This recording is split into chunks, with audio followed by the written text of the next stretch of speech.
இயேசுவுக்கே புகழ். இன்று நம்முடைய தியானத்தின் 16வது நாள். அன்பார்ந்தவர்களே, இன்று முதல் நாம் இந்த தியானத்தின் 4வது பகுதிக்குள் நுழைகிறோம். மீண்டும் கூறுகிறேன், இன்று முதல் நம்முடைய இந்த தியானத்தின் 4வது பகுதிக்குள் நாம் நுழைகிறோம். கடந்த சில நாட்களாக நாம் பல காரியங்களை பார்த்தோம். இந்த தியானத்தை பல பகுதிகளாக நாம் பிரித்துள்ளோம். முதல் பகுதி நாம் முன்னுரையாக பார்த்தோம். 2வது பகுதியில் நாம் எவ்வாறு மன உறுதியோடு இந்த ஓட்டத்தை ஓட வேண்டும் என்பதை குறித்து சில காரியங்களை பார்த்தோம். 3வது பகுதியில் நாம் இந்த ட்ராக்கை பற்றி, இந்த பாதையை பற்றி, சிலுவை பாதையை பற்றி, நாம் நடக்க வேண்டிய பாதையை பற்றி நாம் ஆழமாக நாம் தியானித்தோம். இந்த 4வது பகுதி, அன்பார்ந்த சகோதர சகோதரிகளே, கடந்த அந்த 3வது பகுதியோட தொடர்ச்சி தான் இது. அதோட தொடர்ச்சி தான். இருந்தாலும் ஒரு தனியா ஒரு பகுதியாக பிரித்திருக்கிறேன். காரணம், இது இன்னும் நன்றாக புரிந்து கொள்ளலாம், புரிந்து கொள்ள எளிதாக இருக்கும். அதற்காக நான் இது தனியா ஒரு பகுதியாக பிரித்துள்ளேன், வேற ஒன்றும் கிடையாது. கடந்த அந்த 3வது பகுதியின் கடைசி நாளின் பொழுது கடவுளுடைய அருளை பற்றி நாம் தியானித்தோம். பொதுவான சில காரியங்களை நான் சொல்லி முடித்தேன். பொதுவான சில காரியம், அதாவது கடவுளுடைய அருள் என்றால், அந்த கிறிஸ்து கொண்டு வந்த அருள் என்னவென்றால், கிறிஸ்து 33 ஆண்டுகள் இந்த உலகத்தில் வாழ்ந்த பொழுது அவருக்குள்ள இருந்த அந்த வாழ்வை தூய ஆவியானவர் நமக்குள்ள கொண்டு வருகிறார். மீண்டும் கூறுகிறேன், கிறிஸ்து 33 ஆண்டுகள் முழு மனிதனாக இந்த உலகத்தில் வாழ்ந்த நாட்களில் அவருக்குள்ள இருந்த அந்த வாழ்வு, அந்த லைஃப் இப்பொழுது தூய ஆவியானவர் நமக்குள்ளே கொண்டு வருகிறார். இதைதான் நாம் கடந்த நேற்றைய தினம் அந்த 3வது பகுதி கடைசி நாளில் நாம் பார்த்தோம். பொதுவாக சில காரியங்கள் நான் சொல்லி முடித்து விட்டேன். அந்த நேற்றைய தினம் செய்தி கேட்கும் போது பலருக்கு அல்லது ஒரு சிலருக்காவது சில சந்தேகங்கள் வந்திருக்கலாம். ஃபாதர், நீங்க கடவுளுடைய அருள், அந்த கிறிஸ்துவுக்குள்ள அந்த வாழ்வு நமக்குள்ள வருதுன்னா சொன்னீங்க, இன்னும் ஒரு கிளாரிட்டி கிடைக்கல, ஒரு தெளிவு கிடைக்கல. அந்த வாழ்வுனா என்ன வாழ்வு? அது எப்படி நமக்குள்ள வரும்? இல்ல நம்ம அது கிடைக்க நம்ம ஏதாவது செய்யணுமா? இப்படி ஒரு சில சந்தேகங்கள் ஒரு சிலருக்கு வந்திருக்கலாம். அதை பற்றி தான் இந்த பகுதியை நாம் பார்க்க போகிறோம். அப்படி சந்தேகங்கள் வந்திருந்தா ரொம்ப நல்லது. நேற்று தினம் அவ்வளவா இந்த காரியங்கள் அங்க சொல்லவில்லை, பொதுவாக சொல்லி முடித்து விட்டு. அதுவும் முக்கியமானதான், இல்லைன்னு சொல்ல. ஆனா இருந்தாலும் அந்த வாழ்வு எப்படி நான் பெற்றுக்கொள்ள முடியும்? தூய ஆவியானவர் எவ்வாறு அதை எனக்குள்ள கொண்டு வராரு?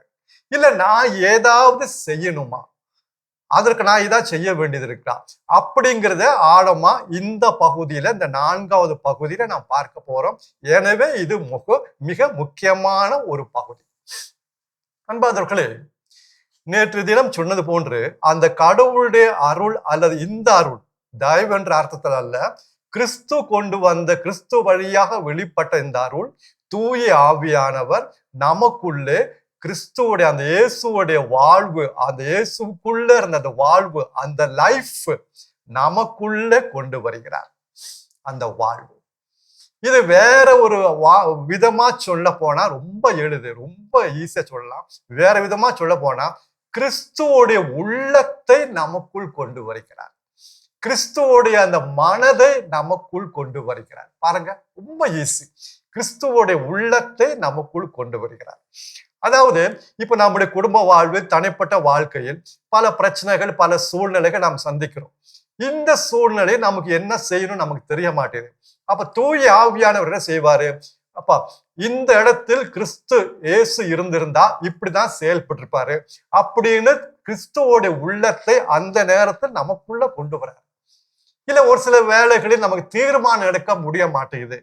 சில பிரச்சனைகள், பொருளாதார நெருக்கடி, இல்ல குடும்பத்துல சில பிரச்சனைகள், இல்ல திருமணம், வேலை சம்பந்தமான பிரச்சனைகள், எதுவா இருக்கட்டும், அல்லது வியாதி, சர்ஜரிக்கு போகணுமா, ஆபரேஷன் பண்ணுமா வேண்டாமா, ஒரு முடிவு எடுக்க முடியல, ஒரு தீர்மானம் எடுக்க முடியல. அந்த இடத்துல கிறிஸ்து அந்த சூழ்நிலையில் இருந்திருந்தா எந்த தீர்மானத்தை அவர் எடுத்திருப்பாரோ அதை தூய ஆவியானவர் நமக்குள்ள கொண்டு வராரு. அவருடைய உள்ளத்தை நமக்குள்ள கொண்டு வராரு. இல்ல இந்த ஒரு பிரச்சனை நம்மளோட வாழ்க்கையில வருது, இதை எப்படி சமாளிப்பேன்னு தெரியல. அப்ப தூய ஆவியானவர் என்ன செய்யறாரு? கிறிஸ்துக்கு இந்த பிரச்சனை வந்திருந்தா அவரை எப்படி சமாளிச்சிருப்பாரு? அப்ப அந்த கிறிஸ்துவோடைய உள்ளத்தை நமக்குள்ள கொண்டு வராரு. இப்படி ஒவ்வொரு இடத்திலும் ஒவ்வொரு சூழ்நிலையிலும் கிறிஸ்துவோட மனதை உள்ளத்தை தூய ஆவியானவர் நமக்குள்ள கொண்டு வராரு. இதாங்க கிறிஸ்துவுக்குள்ள இந்த வாழ்வு நமக்குள்ள அவர் கொண்டு வராரு. இயேசு அழகா சொன்னார், தூய ஆவியானவர் வரும்பொழுது அவர் எனக்குள்ளதை எடுத்து அவர் என்னை மகிமைப்படுத்துவார். எனக்குள்ளதை எடுத்து, எனக்குள்ள இருந்ததை உள்ளத்தை எடுத்து உங்களுக்கு காண்பிப்பார். அவ்வாறு அவர் என்னை மகிமைப்படுத்துவார். இதெல்லாம் ஏன் தூய ஆவியானவர் செய்யறாரு? என்ன காரணம்? இயேசுவை அவர் மகிமைப்படுத்து, அவருக்கு தாங்க எல்லா மகிமை. அப்ப ஓரளவுக்கு இப்ப புரிஞ்சு நினைக்கிறேன். அதாவது கிறிஸ்துவுக்குள்ள அந்த வாழ்வை தூய ஆவியானவர் நமக்குள்ள கொண்டு வரதுதான் அந்த அருள்ங்கிறது. வேற விதமா சொன்னா கிறிஸ்துவோடைய உள்ளத்தை, அந்த மனதை, அந்த எண்ணத்தை நமக்குள்ள தூய ஆவியானவர் கொண்டு வருகிறார். புரிந்திருக்கும் என்று நான் நினைக்கிறேன். இதை பவுலடிகளார் வேற விதமாக இன்னும் நமக்கு புரிகிற மாதிரி வேற விதமாக இன்னும் அழகாக சொல்லுவார். இந்த வாழ்வை, கிறிஸ்துவுக்குள்ள இந்த வாழ்வை அல்லது கிறிஸ்துவோட உள்ளத்தை பவுலடிகளார் எப்படி அழைக்கிறார் என்றார், இது ஆவியின் கனி என்று அழைக்கிறார். அப்பாடா, இப்ப நமக்கு நல்லா புரிஞ்சு. ஃப்ரூட் ஆஃப் த ஸ்பிரிட், ஆவியின் கனி என்று இதை அழைக்கிறார். இந்த கிறிஸ்துவோட உள்ளத்தை எப்படி அவர் அழைக்கிறார்? ஆவியின் கனி. கனிகள் அல்ல, கனி. இது கலாத்தியருக்கு எழுதிய திருமுகம் 5வது அதிகாரம் 22வது வசனமும் 23வது வசனமும் அங்க வருகிறது. கலாத்தியருக்கு எழுதிய திருமுகம், the letter to the Galatians, கலாத்தியருக்கு எழுதிய திருமுகம் 5வது அதிகாரம் 22வது வசனமும் 23வது வசனத்திலையும் இந்த ஆவியின் கனியை குறித்து பவுலடிகளார் அழகாக எழுதி வைத்திருக்கிறார்.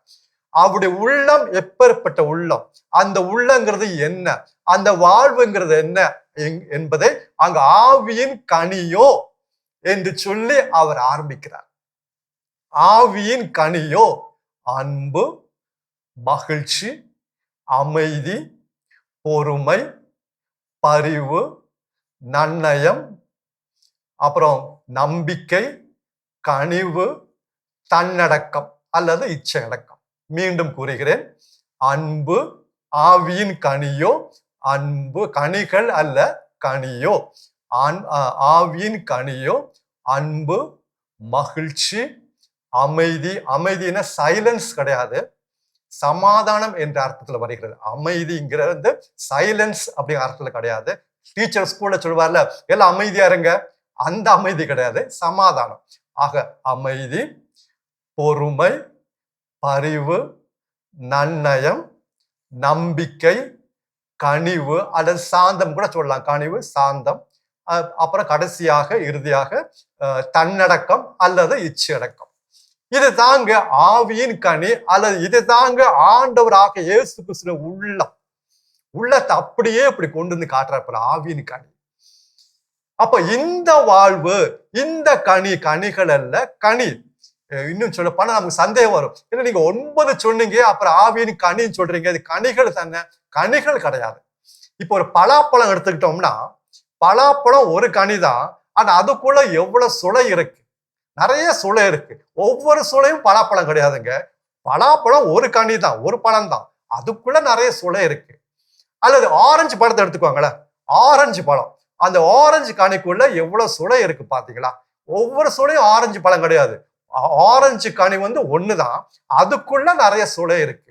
அதே மாதிரி ஆவியின் கனி என்பது ஒன்றுதான், அதுக்குள்ள இந்த பண்புகள் அல்லது குணாதிசயங்கள் அல்லது சுபாவம், கேரக்டர், 9 சுபாவங்கள் இருக்கிறது அல்லது பண்புகள் இருக்கிறது. இதுதான் ஆண்டவராகிய இயேசு கிறிஸ்துவோட உள்ளத்தில் இருந்தது. அதை நாம் தூய ஆவியான வழியாக நாம் பெற்றுக்கொள்கிறோம். இப்போ இன்னும் கொஞ்சம் கிளாரிட்டி கிடைத்திருக்கும் என்று நான் நினைக்கிறேன். இதுதான் அவருக்குள்ள இந்த வாழ்வு. இந்த வாழ்வு நமக்குள்ள வர வேண்டும். இப்ப அடுத்த கேள்வி, இப்ப நான் எப்படி இதை நான் பெற்றுக்கொள்வது? எப்படி தூய ஆவியானவர் நமக்குள்ள கொண்டு வருகிறாரு? இந்த கேரக்டர், இந்த வாழ்வு, இந்த பண்புகள் எப்படி நமக்குள்ள கொண்டு வர? அன்பானவர்களே, இது ஒரு கனி. ஒரு செடி எடுத்துக்கோங்களேன். செடி எப்படி நமக்கு வரும்? ஒரு விதை விதைக்க வேண்டும். அந்த விதை விதைத்த பிறகு அதுக்கு தண்ணீர் ஊற்ற வேண்டும். அப்புறம் செடியாக வருகிறது. அப்புறம் அது மரமாகிறது. அப்புறம் அது கனி தருகிறது. பூ அப்புறம் கனி தருகிறது. ஒரு வளர்ச்சி. நம்முடைய சொந்த முயற்சினால் இந்த உள்ளத்தை நாம் பெற்றுக்கொள்ள முடியாது. இந்த ஆவியின் கனியை நாம் பெற்றுக்கொள்ள முடியாது. இது ஆவிக்குரிய வாழ்வில் வளர வளர தாங்க இந்த கனி வரும். அப்ப நம்ம என்ன செய்யணும்? விதை விதைக்க வேண்டும். அப்புறம் அதுதான் தொடக்கம். இயேசு அருமையாக பல இடங்கள் சொல்வார், கடவுளுடைய வார்த்தையை அவர் விதைக்கு ஒப்பிடுகிறார். விதைப்பவனின் உவமை பற்றி நாம் கேள்விப்பட்டிருக்கிறோம். விதை விதைக்கும் போது ஒரு சில விதைகள் வழியோரமாக விழுந்தன, பாறை நிலத்தில் விழுந்தன, முட்செடியில் மத்தியில் விழுந்தன, அல்லது நல்ல நிலத்தில் விழுந்தன. விதை. அப்புறம் கடைசி அதுக்கு விளக்கம் கொடுப்பது இயேசு சொல்வாரு, அந்த விதை கடவுளுடைய வார்த்தையை குறிக்கிறது. அப்போ முதல் நம் விதையை விதைக்க வேண்டும். நம்முடைய உள்ளத்தில், நம்முடைய வாழ்வில், நம்முடைய உள்ளத்தில் விதை, கடவுளுடைய வார்த்தை நன்றாக வாசித்து அதை தியானித்து சில வார்த்தைகளை உள்ளத்தில் நாம் நிறுத்த வேண்டும். அது விதையாக அங்கு இருக்க வேண்டும். அது விதையாக இருக்க வேண்டும். பைபிளே வாசிக்காம, பைபிளே அந்த வார்த்தையை தியானிக்காம, இறை வார்த்தையை தியானிக்காம எப்படிங்க அந்த உள்ளத்துல அந்த விதை வரும்? வராது. அப்போ முதலாவதாக நான் செய்ய வேண்டியது, இறை வார்த்தையை உள்ளத்தில் இருத்த வேண்டும். மனப்பாடம் பண்ணுன்னு சொல்ல, சில வார்த்தைகள் அருமை, கடவுள் நமக்கு தருகின்ற இந்த வார்த்தைகளை அதை உள்ளத்தில் இருத்தி நாம் தியானிக்க வேண்டும், உள்ளத்தில் வைத்துக் கொள்ள வேண்டும். அது விதையாக அங்க இருக்கும். அப்ப விதை விதைத்த பிறகு அதுக்கு தண்ணீர் ஊற்றணும் அல்லது மழை பெய்யணும். ஒரு ஈரப்பசை அதுக்கு தேவைப்படுகிறது.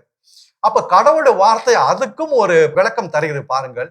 இணை சட்டம் நூல், த புக் ஆஃப் டியூட்ரானமி, இணை சட்டம் நூல் 32வது அதிகாரம் 2வது வசனம்.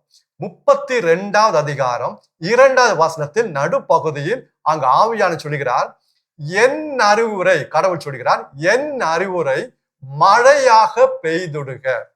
என் அறிவுரை, மை இன்ஸ்ட்ரக்ஷன்ஸ், என்னுடைய அறிவுரை மழையாக பெய்துடுக.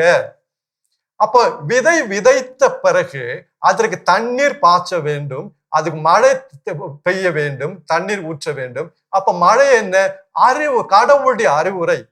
எவ்வளவுக்கு எவ்வளவு கடவுளுடைய வார்த்தை நாம் கேட்கிறோமோ, மறுவுரை வழியாக, நற்செய்தி வழியாக, அல்லது பிரசங்கத்தின் வழியாக, நற்செய்தி கூட்டங்கள் வழியாக இறை வார்த்தையை நாம் கேட்கிறோமோ, அப்பொழுதெல்லாம் இந்த விதை மீது மழை பொழியப்படுகிறது.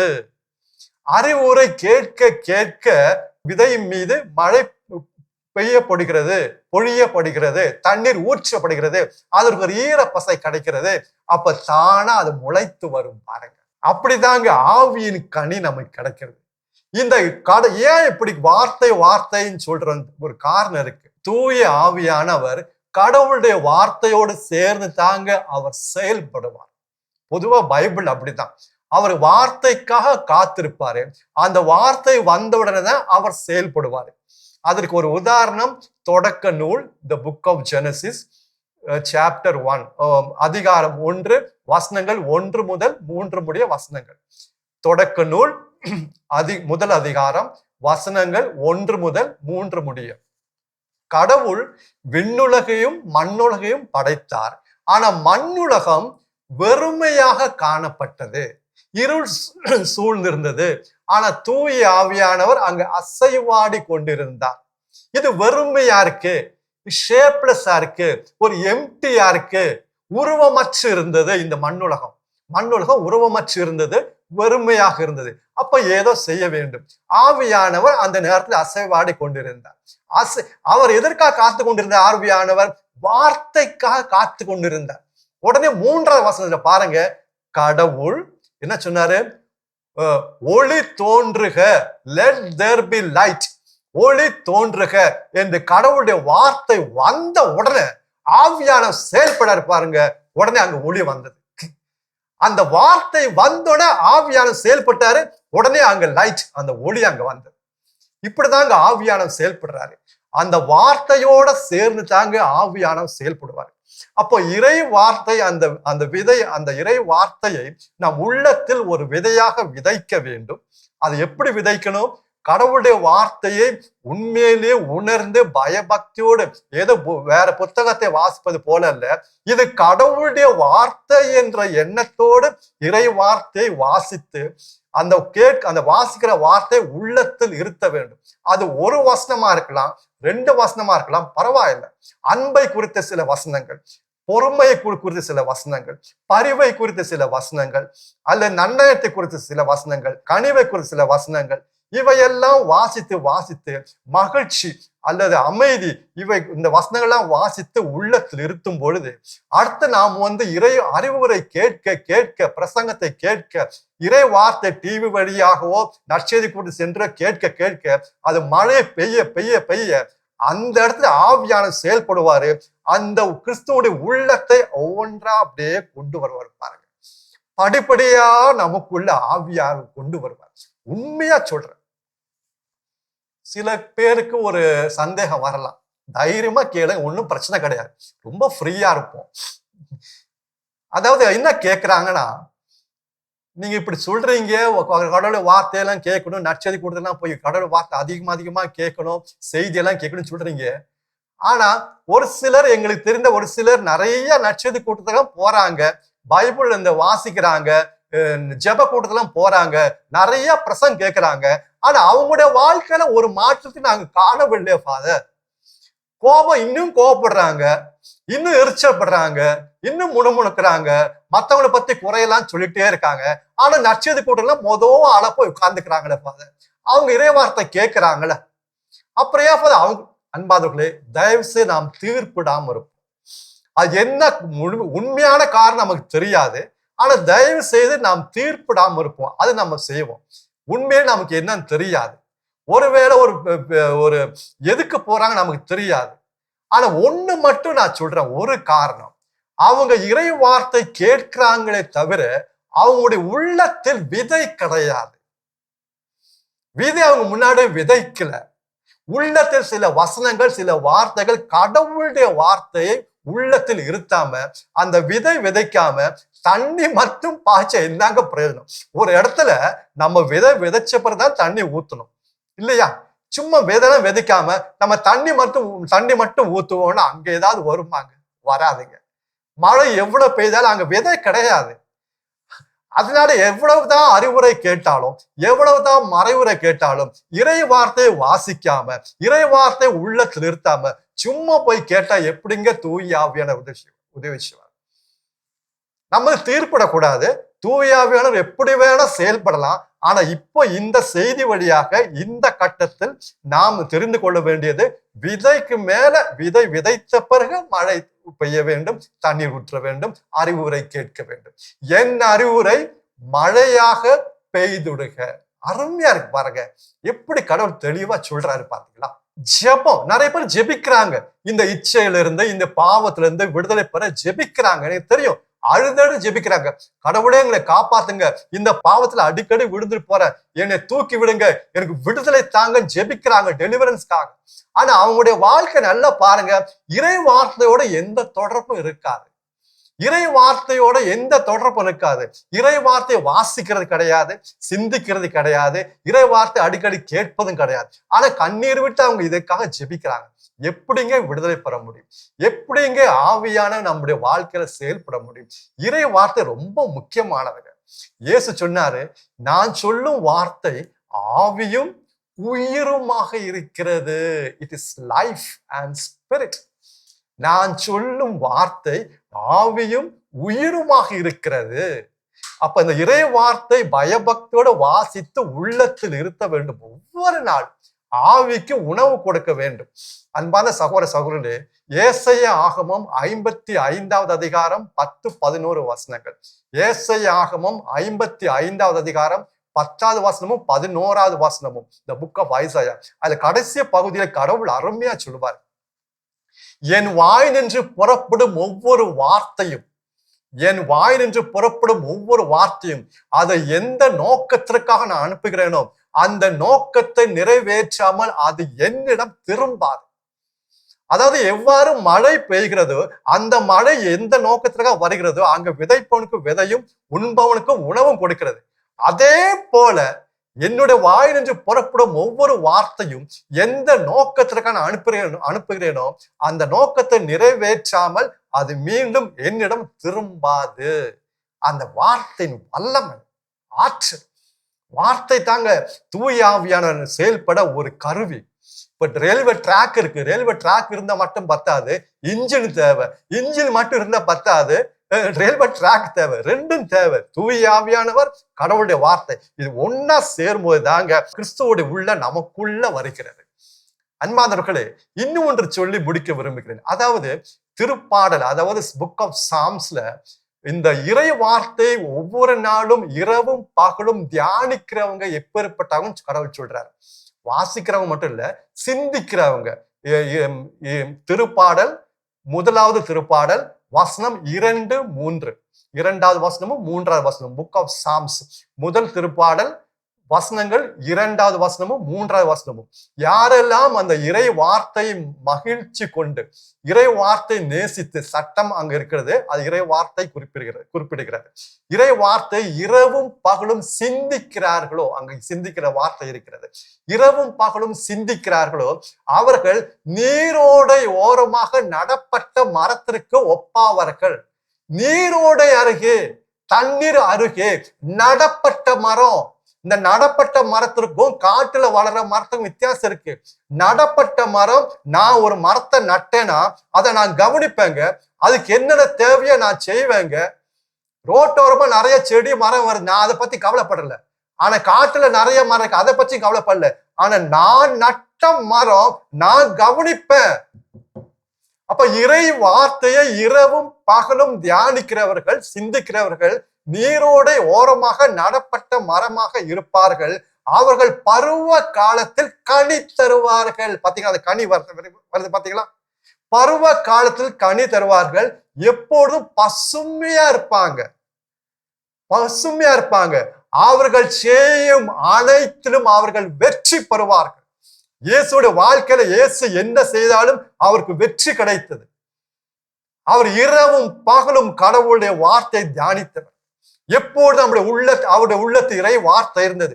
சாத்தான் வந்து சோதித்த பொழுதும் அந்த இறை வார்த்தை எடுத்துரைத்தார். ஆவியான அந்த இறை வார்த்தையில் செயல்பட்டார். அது மேஜிக் கிடையாது, அவர் கடவுள் அதனால ஜெயிச்சார். நோ, முழு மனிதனாக 33 ஆண்டுகள் வாழ்ந்தார். இறை வார்த்தை அந்த விதை எப்பவுமே அவருக்கு உள்ளத்துல இருந்தது.